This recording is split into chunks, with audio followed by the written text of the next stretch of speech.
For the first time in history, people and machinery are working together, realizing a dream. A uniting force that knows no geographical boundaries without regard to race, creed, or color. A new era where communication truly brings people together. This is the dawn of the net. Want to know how it works? Click here to begin your journey into the net. Now, exactly what happened when you clicked on that link? You started a flow of information. This information travels down into your own personal mailroom, where Mr. IP packages it, labels it, and sends it on its way. Each packet is limited in its size. The mailroom must decide how to divide the information and how to package it. Now, the package needs a label containing important information, such as sender's address, receiver's address, and the type of packet it is.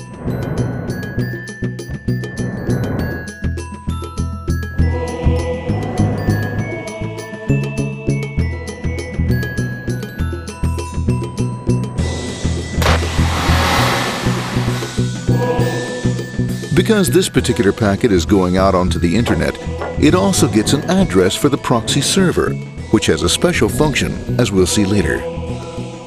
The packet is now launched onto your local area network, or LAN. This network is used to connect all the local computers, routers, printers, etc. for information exchange within the physical walls of the building. The LAN is a pretty uncontrolled place, and unfortunately, accidents can happen.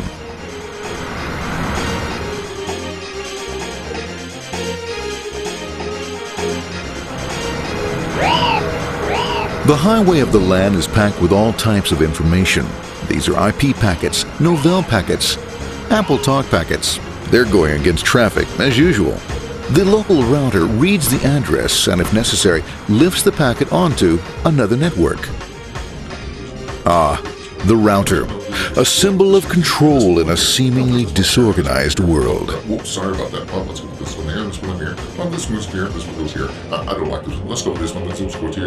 A little bit left. Let's go with this one here. Another channel here. Let's put that one here. Let's put that one here. There he is, systematic, uncaring, methodical, conservative, and sometimes not quite up to speed.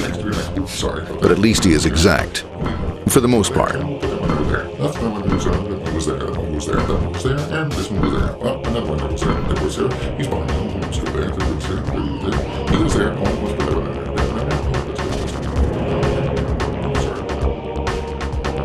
there. As the packets leave the router, they make their way into the corporate intranet and head for the router switch.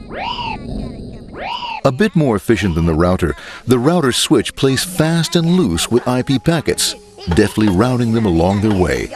A digital pinball wizard, if you will. Here we go. Here comes another one. And it's another. Watch this, Mom. Here goes. Whoop, we're on the back. Hey, in there, in there, in there. Over the left, over the right, over the left, over the right. You got it. Here it comes. Right on. He shoots. He scores. It's going. Hey, wait. Here, watch out. Here comes another one. Oh, here we go. And it's gone. It's gone. As packets arrive at their destination, they're picked up by the network interface, ready to be sent to the next level. In this case, the proxy. The proxy is used by many companies as sort of a middleman in order to lessen the load on their internet connection, and for security reasons as well. As you can see, the packets are all of various sizes, depending upon their content.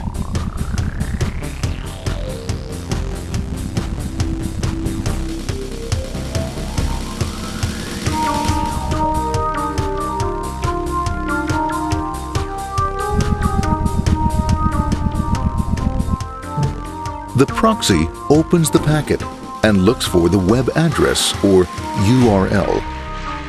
Depending upon whether the address is acceptable, the packet is sent on to the internet.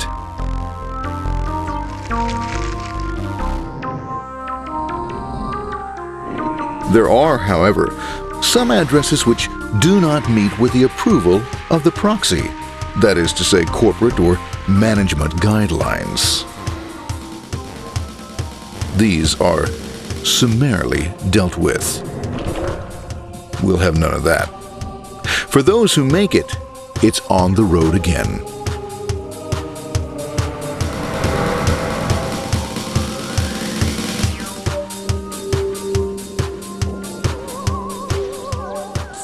Next up, the firewall. The corporate firewall serves two purposes.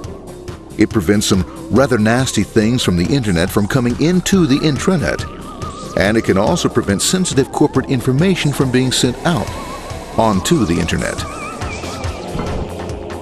Once through the firewall, a router picks up the packet and places it onto a much narrower road, or bandwidth, as we say. Obviously, the road is not broad enough to take them all. Now you might wonder what happens to all those packets which don't make it along the way. Well, when Mr. IP doesn't receive an acknowledgement that a packet has been received in due time, he simply sends a replacement packet. We are now ready to enter the world of the Internet. A spider web of interconnected networks which span our entire globe. Here, routers and switches establish links between networks. Now, the net is an entirely different environment than you'll find within the protected walls of your LAN. Out here, it's the Wild West. Plenty of space, plenty of opportunities, plenty of things to explore and places to go. Thanks to very little control and regulation, new ideas find fertile soil to push the envelope of their possibilities. But because of this freedom, certain dangers also lurk. You'll never know when you'll meet the dreaded ping of death. A special version of a normal request ping, which some idiot thought up to mess up unsuspecting hosts. The paths our packets take may be via satellite, telephone lines, wireless, or even transoceanic cable. They don't always take the fastest or shortest routes possible, but they will get there. Eventually. Maybe that's why it's sometimes called the worldwide wait. But when everything is working smoothly, you can circumvent the globe 5 times over at the drop of a hat. Literally. And all for the cost of a local call or less. Near the end of our destination, we'll find another firewall. Depending upon your perspective as a data packet, the firewall could be a bastion of security or a dreaded adversary. It all depends on which side you're on and what your intentions are. The firewall is designed to let in only those packets that meet its criteria. This firewall is operating on ports 80 and 25. All attempts to enter through other ports are closed for business.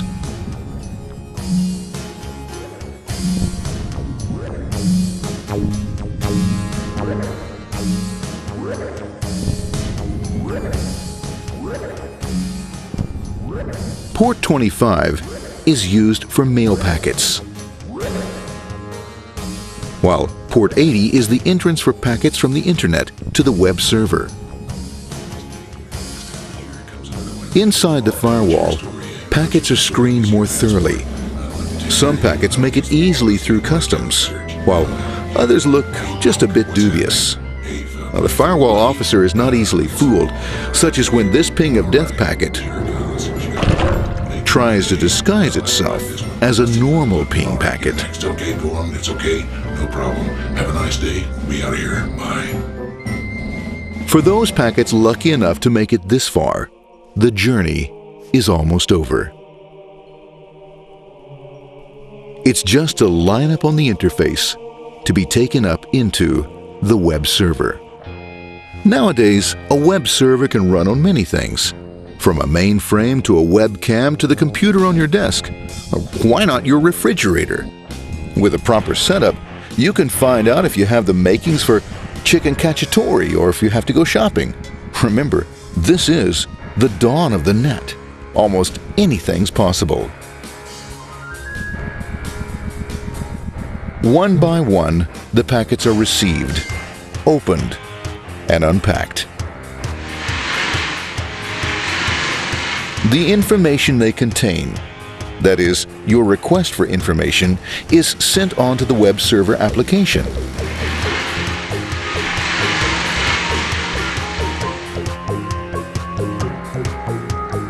The packet itself is recycled,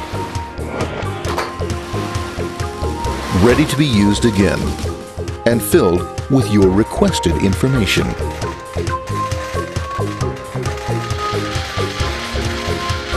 Addressed and sent out on its way back to you. Back past the firewall, routers, and on through to the internet. Back through your corporate firewall.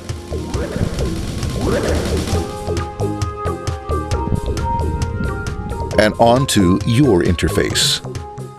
Ready to supply your web browser with the information you requested.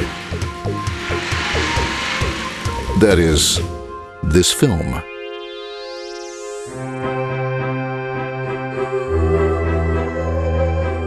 Pleased with their efforts and trusting in a better world, our trusty data packets ride off blissfully into the sunset of another day, knowing fully they have served their masters well. Now, isn't that a happy ending?